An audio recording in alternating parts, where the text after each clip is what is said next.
Hey, everybody. This is another live Theory of Change episode. Thanks for being here. And thank you to Don for being here. Don, just if you can, let's maybe give a little brief introduction of ourselves to our respective audiences, just to let people know. So why don't you go ahead and go first? Hi, everyone. Thanks for joining. I'm Don Moynihan. I am a professor of public policy at the Ford School of Public Policy at the University of Michigan. I study government, I study public administration, and so I'm very interested in what's happening right now. Yeah, absolutely. This is definitely a time for your field of research, no question. Hey, everybody. I am Matthew Sheffield, and I am a podcaster and writer, and I write about the psychology of politics and the history of religious authoritarianism. And so it intersects well with who Russ Vought is, and we will talk about that as we get into it. But why don't we kick off here as we're getting started with, let's just do a bit of a lay of the land. So today's Thursday, October 2nd. And the government was shut down as of midnight on Wednesday Eastern time. So, where do things stand right now, Don? So a shutdown has commenced. What is standard at this point is that some percentage of federal employees are deemed as essential and they continue working but without pay.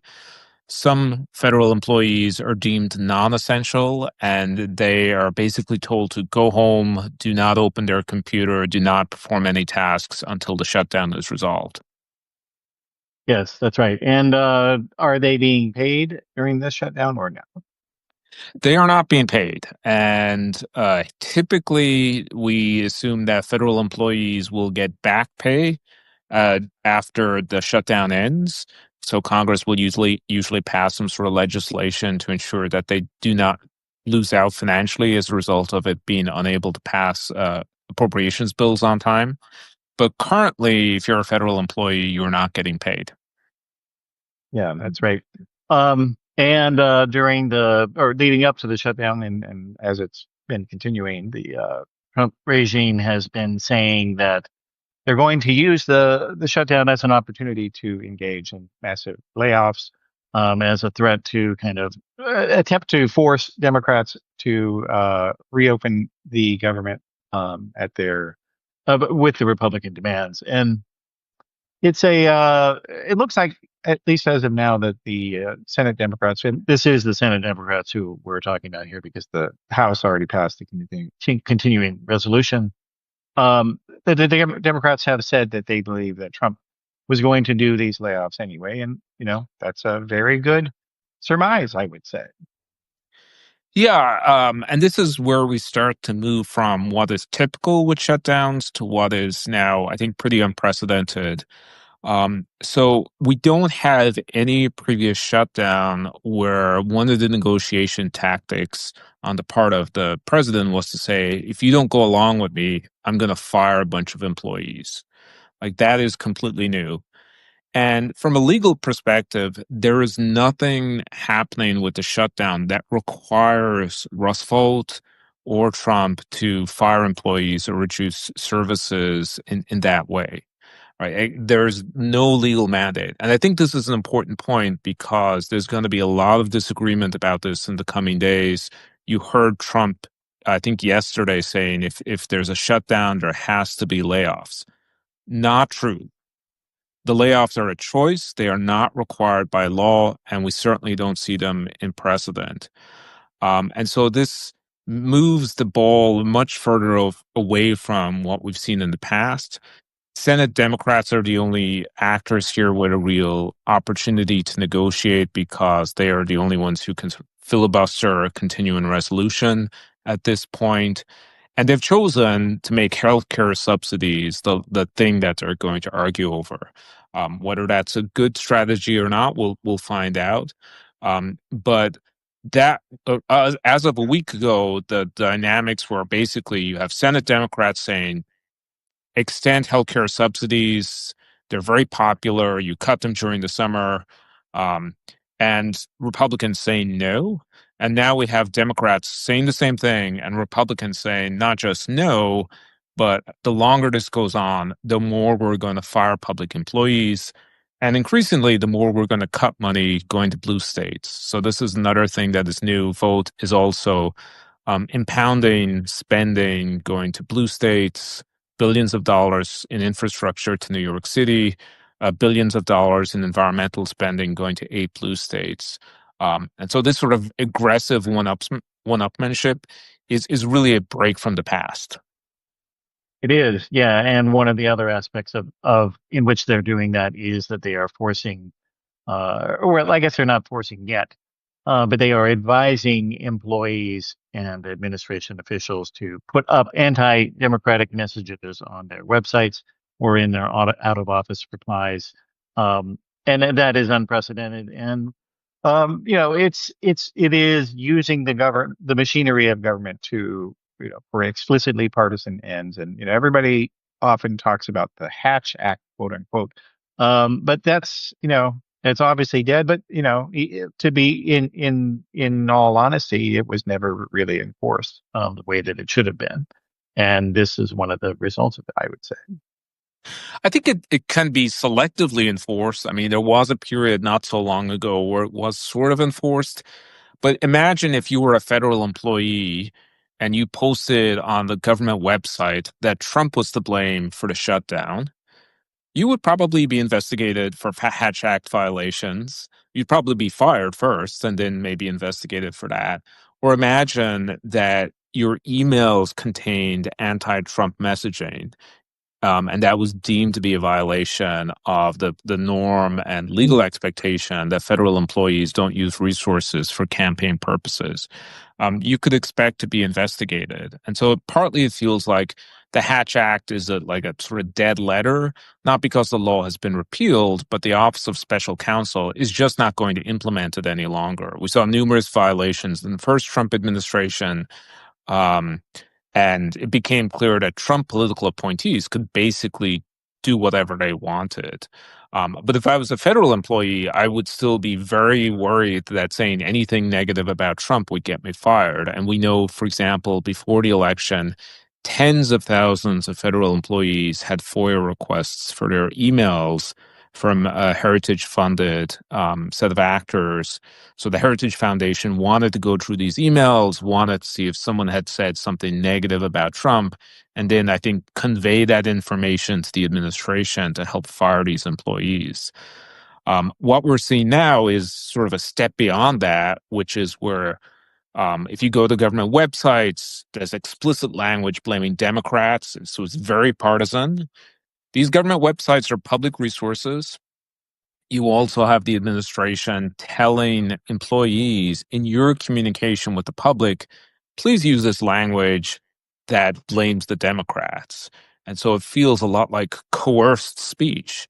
It's putting words in the mouth of these public employees that is intended to help Trump in his negotiations with Democrats. And so it goes beyond, I think, even Hatch Act violations to really weaponizing the administration so they become this sort of partisan set of soldiers in Trump's army. Yeah, exactly. And it is, yeah, and it is unprecedented. And it goes to something that we'll get into a bit later, but I want to kind of preview it here first. Is that the rank partisanship, the vicious hatred of fellow Americans, to weaponize government directly against them in a way that deprives them of their livelihood, that forces them to say certain things. These are all things that Republicans have imagined has been going on to them for many decades, when in fact it never did. But they've been imagining this for many years because well, I guess we can get into it a bit more. So on your site, you published a piece from two authors that really did talk about this from a governing standpoint, that talked about that the two parties have fundamentally different viewpoints of government. And so we'll get into the sort of philosophical and moral one later, but let's talk about the governance side first, if you would, in that piece. Your Yeah, outlook. so you're talking about a piece by Terry Moe at Stanford University, Hoover Institution. He's written a lot of critical work about public sector unions, for example. So not a dyed-in-the-wool progressive by any means. I think more center-right as a writer. And Will Howell, who's the dean of the policy school at Johns Hopkins University. They have a new book about the presidency. They've written about that topic for a long time. And typically, they've written the argument that presidents should have somewhat more authority. And in this book, they're saying, let's revisit that argument and see why now that has become sort of a dangerous topic when you have a proto-authoritarian like Trump saying, if you give me this authority, I'm going to use it in really abusive ways. And they make basically one big point about how the parties think about government. The presidents that come from a Democratic or a Republican party have a shared interest in accumulating power to achieve certain goals. Like that, you want more authority, you want more political appointees, you want more control over policy implementation. And that's been true of both parties clearly since the 1970s. Like both parties have been centralizing authority in the White House, adding more political appointees. So that's the symmetrical part of how Democrats and Republicans think about government. The asymmetrical part is Republicans have become, especially since Nixon, just deeply suspicious of the administrative state, assume that the administrative state is there to undermine their authority, and so have built up sort of theoretical frameworks and legal frameworks to try and work around that suspicion. And so if you think about something like the unitary executive theory, which maybe you haven't heard of before, but and certainly 10 years ago, none of us were talking about this, is this novel theory about the Constitution that effectively the presidents have king-like power over the executive branch. And so the Republican solution to this problem of distrust of the bureaucracy is to put more and more power into the person of the president, at least when it's a Republican president. When Joe Biden is in power, then maybe that's a different story. The risk of that is that it's also a recipe for authoritarianism. If you put immense power into the hands of a single individual, that is going to lend itself very much to centralizing authority in the way that an authoritarian would want. And so this theory of government is coinciding with the arrival of Trump on the world stage, and in particular in the presidency, in taking control in a way that I think is quite dangerous for democracy. And one thing I want to point out, you mentioned the weaponization argument. So Russ Vought, we'll talk about him a lot, I think, about shutdowns. When he finished his Oh, first time, and I'm sorry, we should say he's the Office of Management and Budget Director, just for people who don't know. yeah, he's again, in a normal administration, a person you would never hear about, right? And he was in that position at the end of Trump's first term. Left government, created the Center for Renewing America, and basically articulated a lot of the blueprint for Trump's second term in documents he published there, and also as part of Project 2025. But the weaponization of government trope really comes from Vought. Like if you can see that language in his Center for Renewing America publications and documents. You can see him push that language into Congress. You can see Jim Jordan then taking it when he's creating the weaponization committee. And so there's this incredible irony. I think Vought has done more to weaponize government than almost anyone, with the possible exception of Pam Bondi. But he's also the person who's probably most responsible for creating the nomenclature around this idea of victimization of Republicans, that the government has been weaponized against us in the last few years. Yeah, exactly, and that is an important point. And this what he's doing. There is a historical parallel in the Nazi Germany government.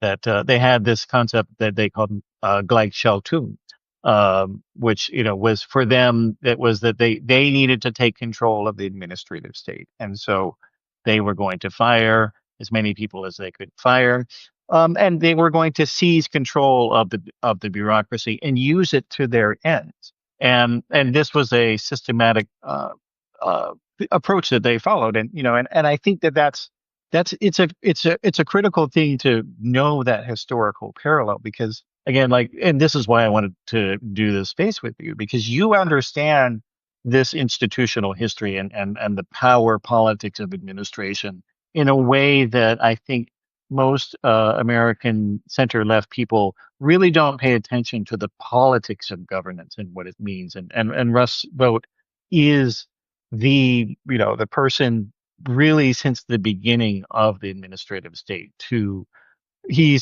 has a masterful understanding of how this works, and he is executing it in every way possible.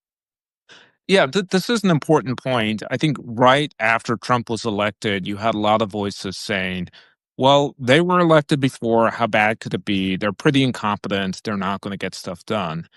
And one of the big lessons is that the time that Trump was out of office was dedicated to learning the rules of the game and learning how to subvert those rules. And so I think Vogt and Stephen Miller are two prime examples of people who are very competent, very loyal to Trump's agenda, can actually get things done. I think some cases are, behaving illegally, but have created an infrastructure where those illegal actions are moving forward and having an impact. And, we can look at history, but we can also look around the world today. If you look at countries like Hungary or Turkey, their current administrations performed the same sort of checklist for taking power. You seize control of the bureaucracy, you seize control of the legal system. And once you have that, you're in a very strong position to take control of the rest of society. I think we saw this week also Trump checking through another one of these items on the checklist of authoritarians, which was to try to weaponize the military against his political enemies. And we've seen cases where in places like Poland and Brazil, where those patterns have been reversed, and so there is hope there. If elections still matter, it's possible to unwind some of that weaponization of government. But once the bureaucracy has been sort of moved to your side and is full of loyalists, and they're the ones who are shaping how government works, it is much harder to undo that than it is to prevent it from happening in the first place.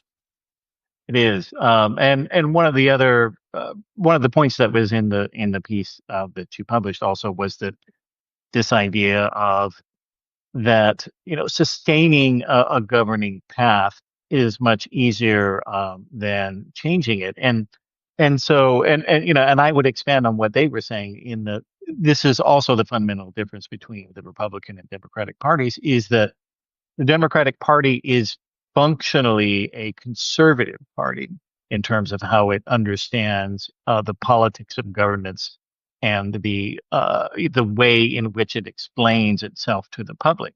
Because because the Republican Party, for the first part of the 20th century, at least a significant portion of them, like Dwight Eisenhower's administration and others, and had they participated in the building of the administrative state. They wanted it to be this way, and even Richard Nixon, created the Environmental Protection Administration, and had expanded it in a number of well, frankly, positive ways.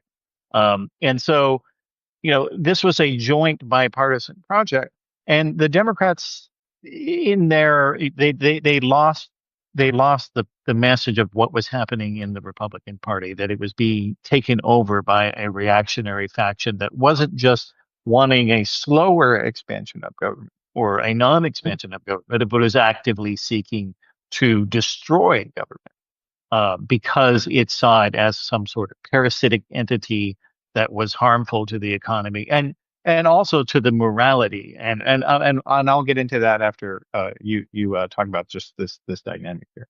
The periods of growth of the administrative state sort of happen during periods of national emergency, and then you have some more incremental growth in between. But a lot of administrative capacities were built during the Civil War under Republican President Lincoln. The civil service was created, or at least it was signed by Chester Arthur, who was Republican president.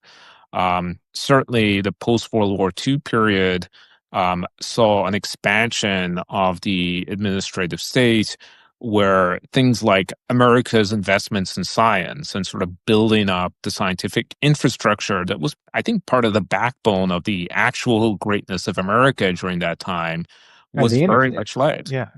Led And by the interstate as well. Eisenhower. Yep. The interstates. And I think it's after that point, like then in the 60s and the 70s, you see this sort of bifurcation within the Republican Party where you have people who just becoming much more suspicious about the role of government in their lives and the damage that they're doing. And it, picks up steam during the Obama administration and the Tea Party movement. But I think Trump is really the first national political figure to take advantage of that while holding a leadership position within the Republican Party.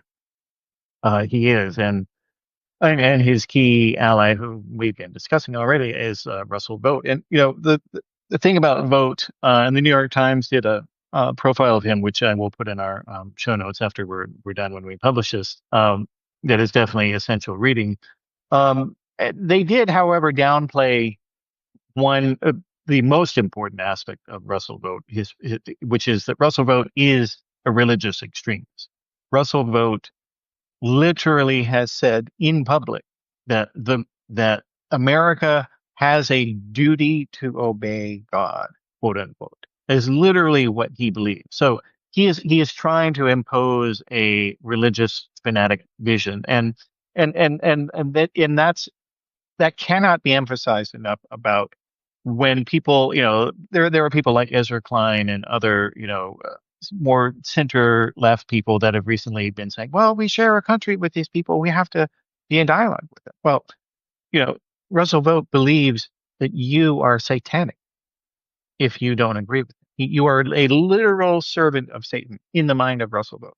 And this is not me exaggerating. And like that is the, that level of extremism and fanaticism that hasn't been, that has never had access to the modern administrative state in American history. And so it's, I think a lot of people who have more sheltered lives and haven't really had to deal with the implications of removal of civil rights. So if they're black, black people have much more of an understanding of this because black people are directly impacted by these policies every day. And if you're, and if you're a woman, and this is why women in the U.S., especially young women, have become much more left wing in recent years because they know directly what will happen to them. They have something immediately at stake. Whereas, white male pundits like Ezra Klein, like Matt Iglesias, they have nothing at stake directly in these policies. They just don't like them. And so they don't understand that this is a much more existential battle than you may want to realize. Yeah, I think Vought is a good example of someone who has explicitly talked about Christian nationalism as a guiding force for the country and not just a series of personal beliefs. That he's articulated the idea that people in policymaking roles should be driven by a Christian worldview and when they come to make policy. And I think if you're inside the fold, that might sound great. But if that means your rights and access to power and influence are going to be reduced as a result of that, and you mentioned women, like if you care about reproductive rights, then obviously this is a really bad time. I also think it's not just Christian nationalism. If you look at research on the sort of worldview and belief system, there's also a really strong element of race and views about race that's built into that. And so some researchers will talk about white Christian nationalism to distinguish it from other sort of Christian worldviews. And so, again, if you think about this from a sort of theological view, it doesn't make a ton of sense, right? There isn't a lot of empathy. There isn't a lot of actual Christian behavior in many cases when it comes to things like, let's say, getting rid of USAID, which will probably kill millions of people, was created by a conservative Christian president. The sort of anti-AIDS policy under George W. Bush was massively beneficial in terms of protecting lives, and it now doesn't exist. But it does align with a Christian nationalist perspective, which, would take into account um, we're not going to help people who are outside of the fold, who are outside of the United States, who are immigrants, who are not part of our broader tribe. And I do think this sort of gets back to some of the founding concerns about freedom of religion and freedom from religion, like the idea that you didn't want your government to impose a theological worldview upon you. You just wanted it to leave you alone so you could practice your religious beliefs in peace. Yeah. Yeah. And in Vogt's case, there has long been a right wing Christian tradition that says, that is built around, I think it's a verse in, it's either First or Second Thessalonians, I believe, that says, if you do not work, then you should not eat. And that is really, and so Ralph Drollinger, who is this right wing Christian minister, he leads prayer meetings on Capitol Hill and also in the White House. So he's created this network, this private network in which he feeds these far right propaganda messages in religious coding to Republican politicians. And he recently boasted that his view of how people who are lazy don't deserve anything, that's now becoming law. He said, this is our prayer meetings becoming law. So, this is, like, that's why and it's, for people who don't have a direct exposure in your personal life, or you've never seen it up close, uh, these right wing religious doctrines kind of seem like a waste of time to think about it, to analyze. But in fact, obviously, as we're seeing now, they are extremely relevant to the way that Republicans govern.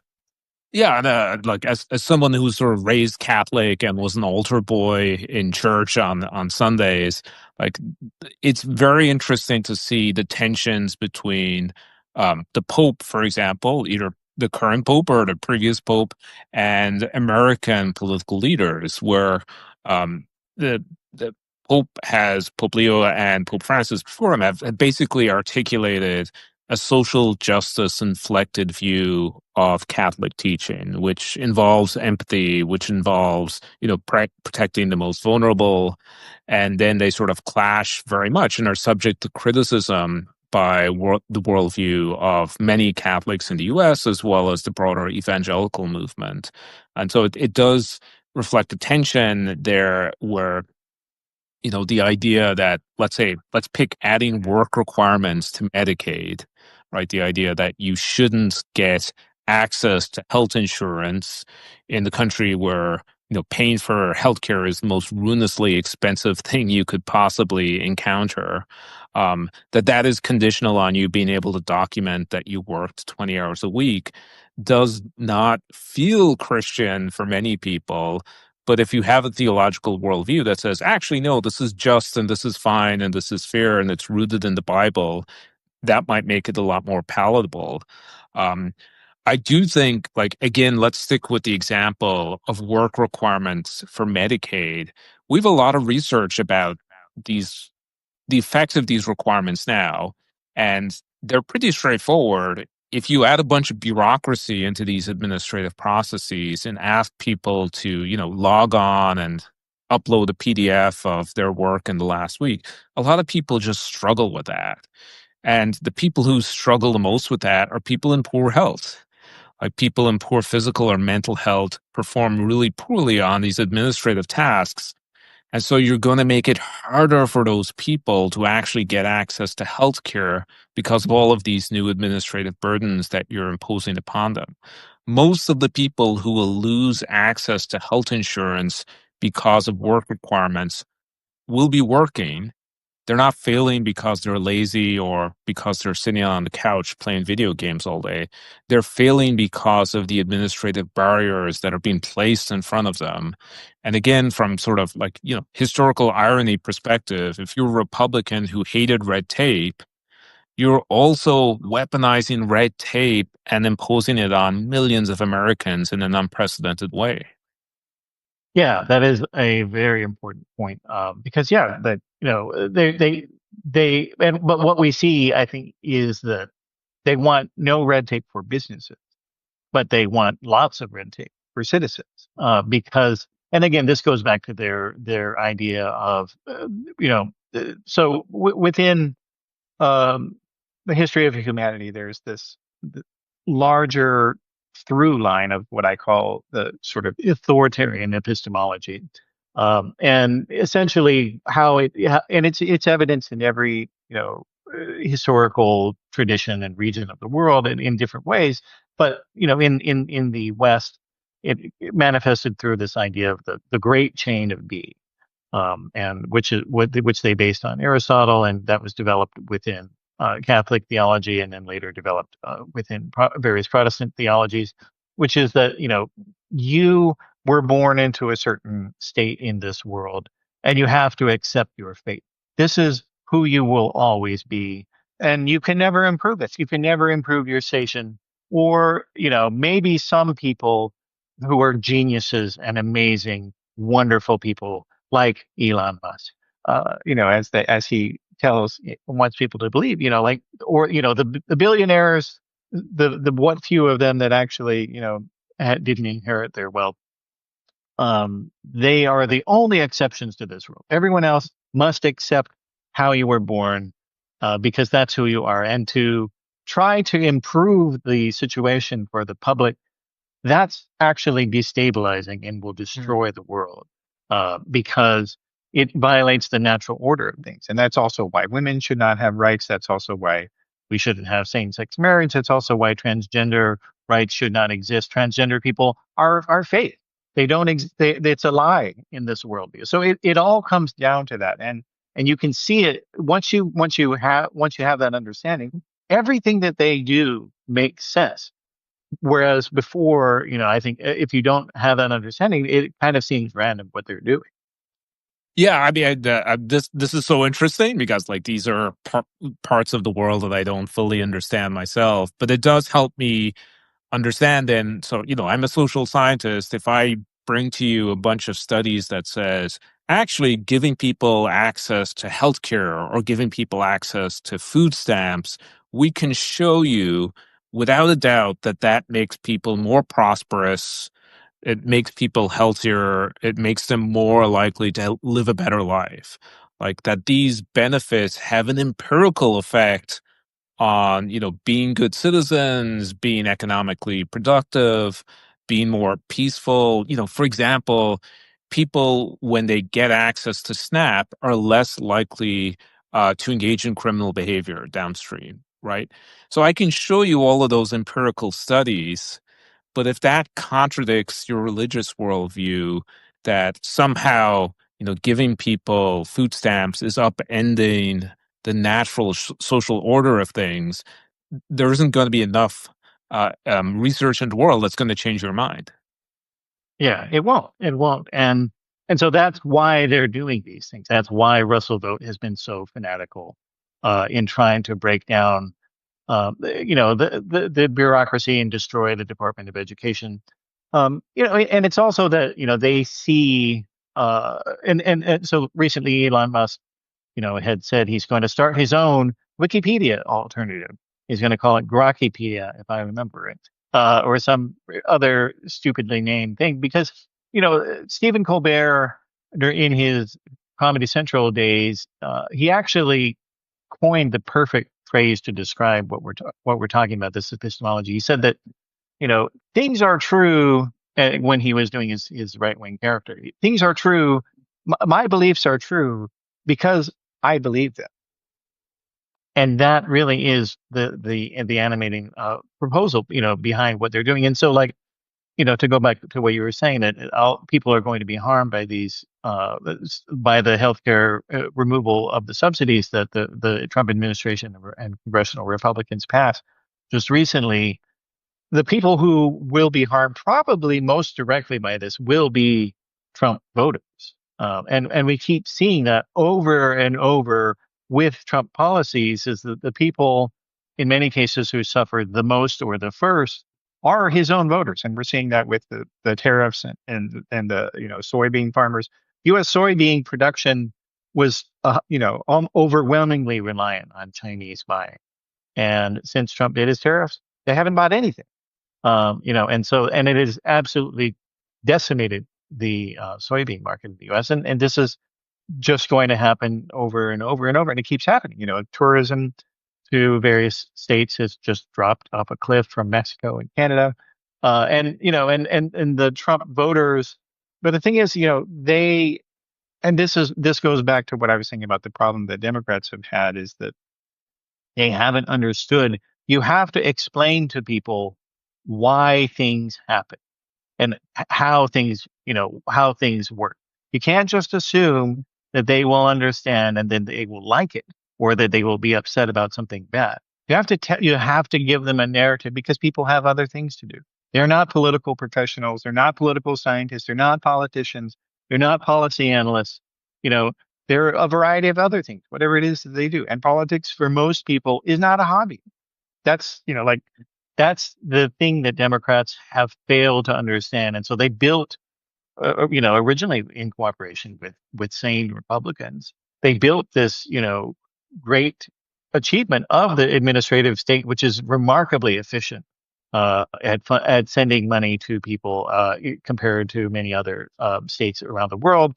But they never explained to people why it was good and what it was doing for them. And so now you've got the tens of millions of people in this country who hate government and think it does nothing for them, even as they collect Social Security checks or even as their child receives, federal funding for autistic children or disabled children. They have no idea how much good it does for them because no one ever told them.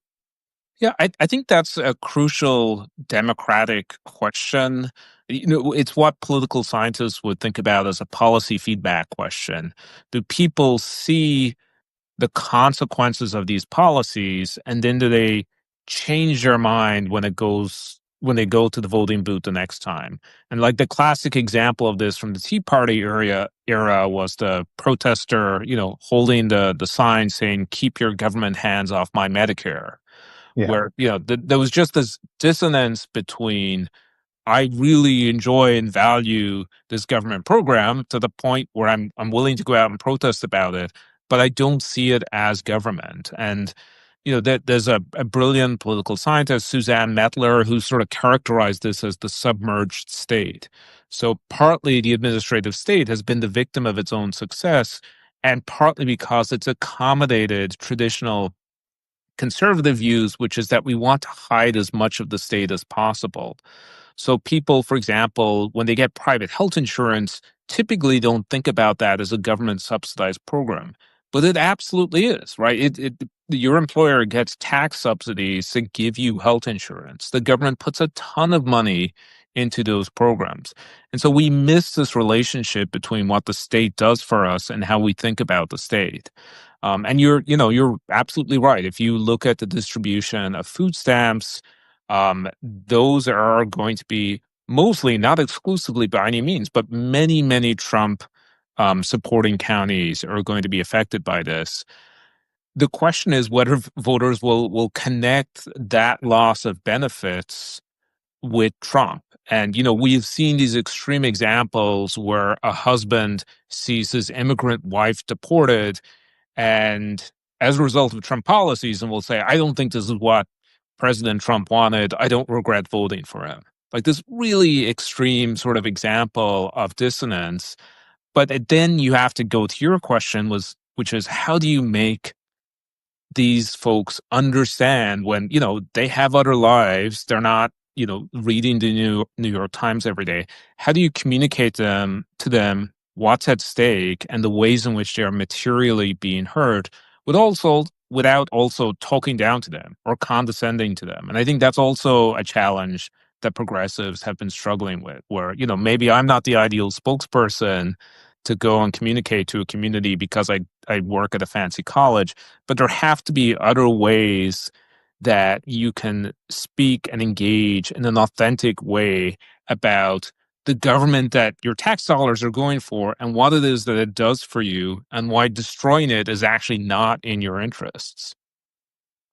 Yeah. Yeah. And it's really important. And and it is why a huge reason why we are where we are today. And there's another dynamic as well that this is a partisan or a dynamic or of the within the Congress. So, the Republican Party for, since let's say the 1960s has been, this uneasy coalition between reactionaries and conservatives. And that dynamic is very important, I think, also for people who have a center left perspective to understand that these are not the same viewpoints. And that when you call Trump a conservative, when you call these other people conservative, or you call them a populist, you actually help them. You help them with their authoritarian agenda when you use those words to describe them. They're not conservative. Conservatives want to keep things how they are. They want stability. They want order. Donald Trump is anything but order and stability and, conservatism. But aside from that, this coalition that developed in the party, the Republican elites, like Mitch McConnell in particular, they took advantage of Senate procedure with the filibuster and whatnot, like that they blocked the reactionary nut jobs from forcing through various laws that they wanted to do, like get rid of the Department of Education or any number of these policies that Trump is implementing now. You know, the elites like McConnell, they never wanted to do battle with the reactionaries, so they enabled them, but they stymied them. And so basically you had this movement that was becoming ever more extreme because they never touched the stove in their decades of the time when they had the governance, because the Republican elite stopped them. And so now they just developed this burgeoning, raging hatred of government. And now they're going all after it. And this will harm them electorally, very well. I mean, we're seeing in the polls that it will harm them. But, it would have been better for this country if they had seen that harm earlier. And, when we look at parliamentary systems where where there is a huge amount of vested power within the elected officials. I mean, the prime minister in any country is overwhelmingly more powerful than the president in this country. But right-wing parties learned that you can't get rid of national health care because the people will overthrow you if you do that. And so therefore we were not going to do that. And so that moderated conservative parties in parliamentary systems in a way that the Republican Party never really saw those pressures, I would say.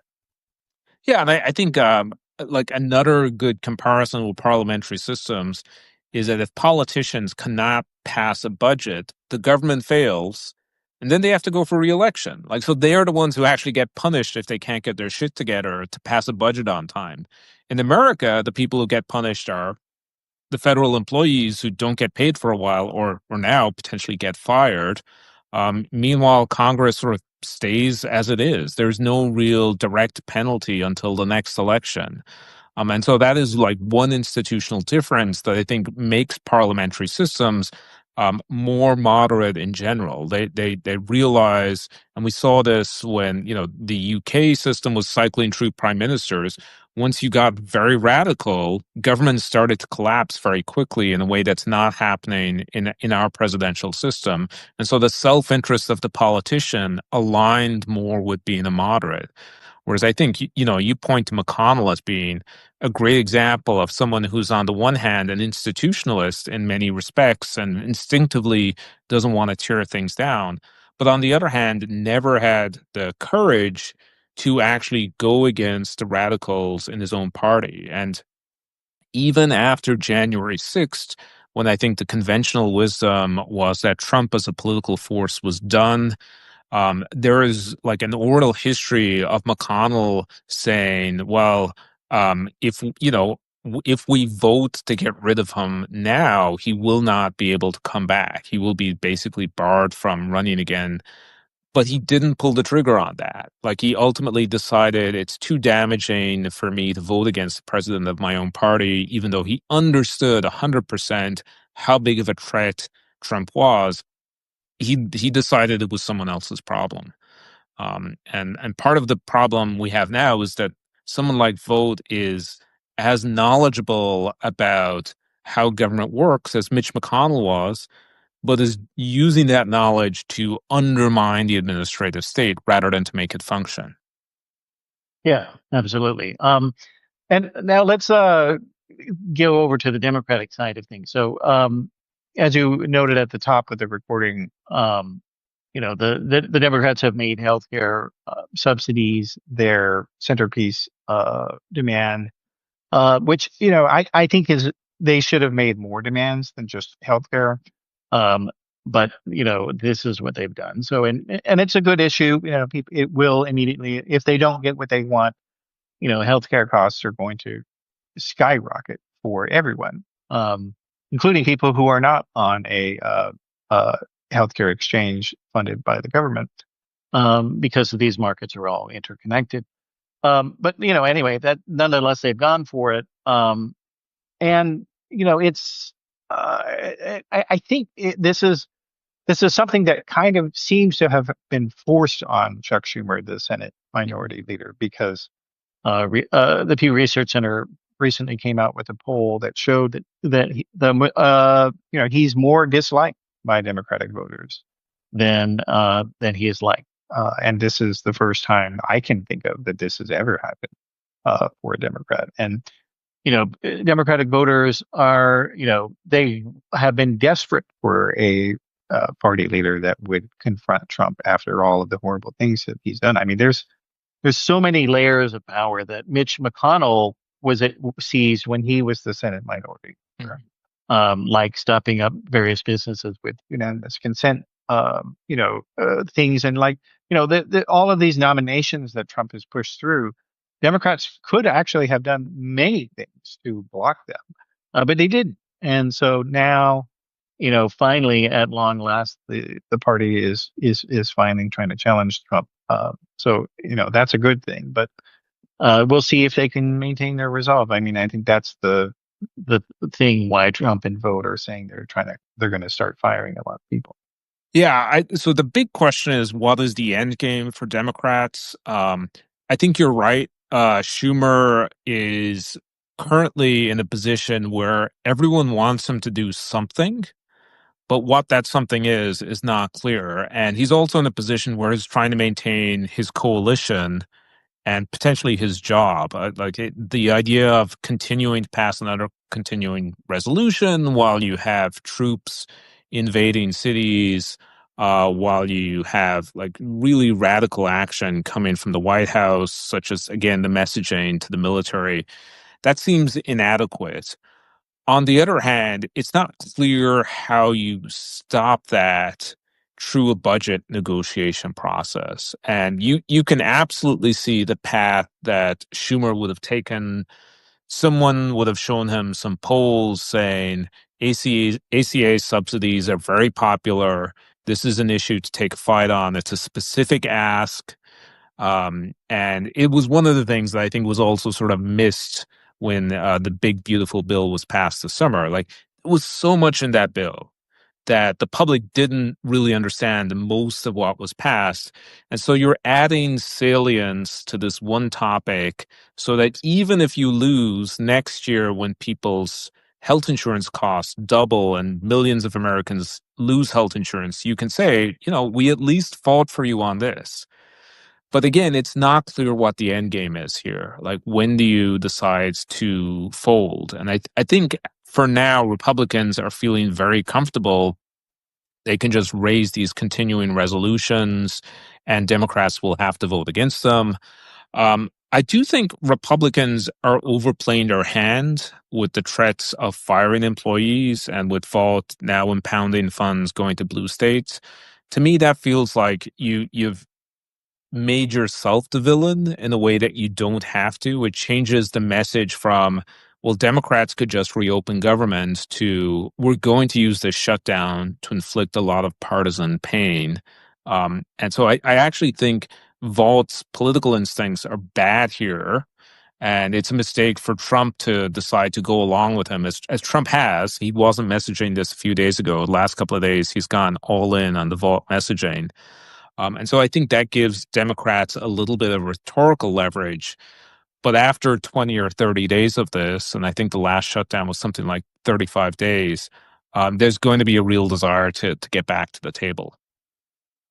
Yeah, I mean, we'll see how that goes. And the other thing with Trump, drawing closer to vote publicly, just today he noted the very obvious fact that Russell Vought was one of the key architects of the Project 2025 plan, which when he was running for against Kamala Harris, he pretended that he thought was extreme and was a lie and terrible. And it was, I mean, he made absolute fools of the mainstream media because he said those things. And they repeated it. Oh, well, Trump says he's not part of it. Well, like it was an obvious lie even at the time because, again, Vogt was his budget director. So, and he also had said explicitly in a taped recording, I've been in constant contact with Trump and his people,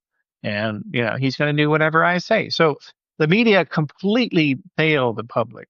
And that was a bright spot of the Harris campaign when she started talking about that. And it just, the public needs to know how horrible the far right wing of the Republican Party is. And Democrats must not shirk that duty. They have to go and point that out at all times, even if it seems tiresome, even if you think it's annoying to have to repeat yourself. This is what Trump does. Like Trump repeats his message all the time.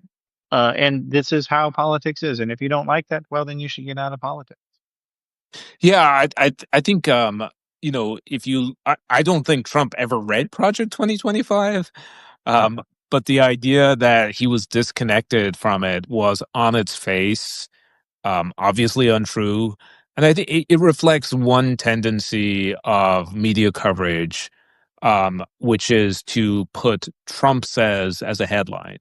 Trump says this, Trump says that. Like, Trump says a lot of stuff that's not true. It's not your obligation to reprint that as if it's factual or to give the impression that it's factual and then in paragraph 13 say, oh, by the way, Project 2025 is written by a group of former Trump employees and people who will be back in his second administration. And so the message Trump sent out that explicitly named Russ Vought as a Project 2025 leader. And he was. Like, Vought was not just the author of the chapter about how to change the executive branch. He also wrote the secret playbook, which, as I understand it, has never been published. Of like, here is what we're going to do for the first few months of the administration, and like breaking it down by executive order.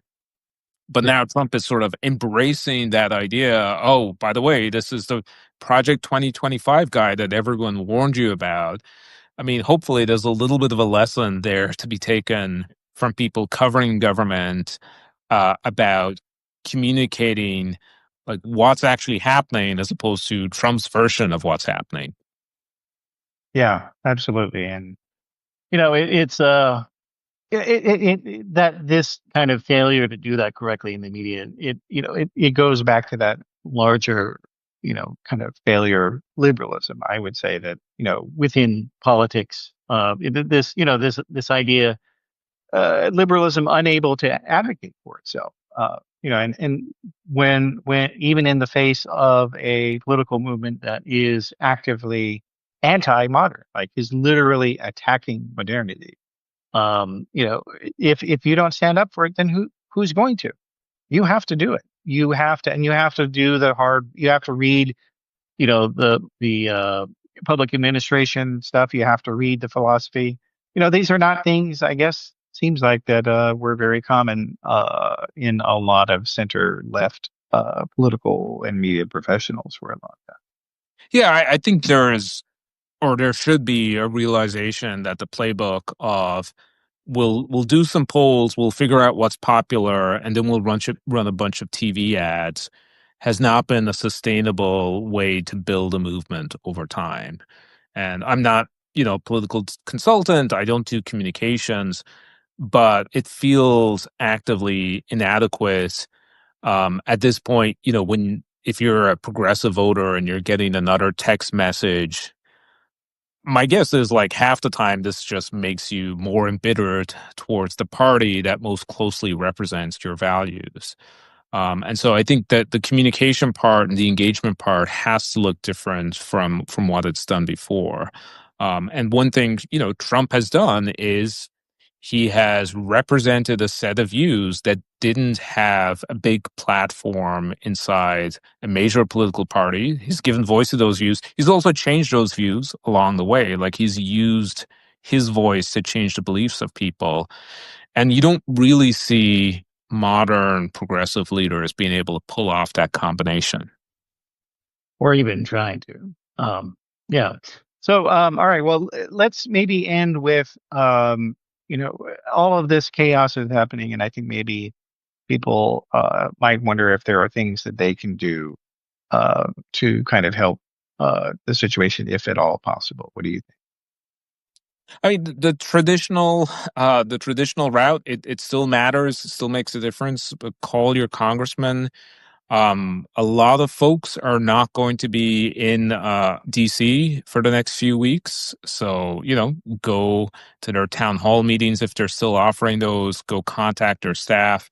Uh, Representatives do respond to that sort of pushback. And one of the things that did make a difference and led to, I think, the demise of Doge as a powerful political force is that people went to town halls and they heard a lot of pushback from people who were saying things like, I'm worried about my social security. So I think being able to articulate, I'm worried about how this shutdown is affecting X, and I want you to get back to the table would be useful. And I think there are probably a bunch of Republicans who would like to extend the ACA subsidies, who don't think that the Democrats are asking for something incredibly radical because they are going to be blamed for that next year when the cost of health insurance goes up. And so maybe using that example as the specific thing that you would like to see changed would be the way to communicate. Yeah. Yeah. I think that's good. And also, use that point with the apolitical people in Mm. your lives as well, because, most people don't pay attention to the news. They don't know what's going on other than the broad brush strokes of what's happening. And so if you tell them, look, Republicans are going to make our health insurance costs go up, and the Democrats said they are trying to shut down the government to stop that, that they to keep costs down. Like that's something that anybody can, at least would pay attention to that. It doesn't mean they might believe you, but it's something that they can understand, versus abstract arguments about presidential powers Mhm. and what court rulings or whatnot. Like those are not things people have time for, regular people. But they do have time for if you tell them your healthcare costs are going to go up, and Trump's doing. Yeah, and I think this is one of those moments of like civic re-education where for most of our lives we don't pay a ton of attention to government because it mostly works. It might be irritating sometimes. When things start to fall apart, it is a moment of opportunity to sort of engage in a conversation about what is it that we want to get from government and why destroying that is not actually going to make our lives better. Yeah, exactly. All right. Well, this has been a great discussion, Don. I think we covered a lot of bases here. Is there anything else that you wanted to add before we end up? I do think we are in unprecedented territory, but I keep saying that. So it feels like the water is really boiling at this point. And I do think if you know federal employees, please recognize that they've faced probably the most grim period of their work lives over the last 8 months, where they've had to work in this toxic work environment that Vought and Elon Musk and others created. And so hold a little bit of thanks and a place in your heart for them, because most of them are just trying to serve the public. Yep, that's right. All right. Well, we'll have well, I'll publish this with the transcript and some show notes later in the day. And so anybody who missed earlier parts in it, you'll be able to get them and hopefully share it if you liked it. So thanks for being here, Don. Thank you, Matthew. All right.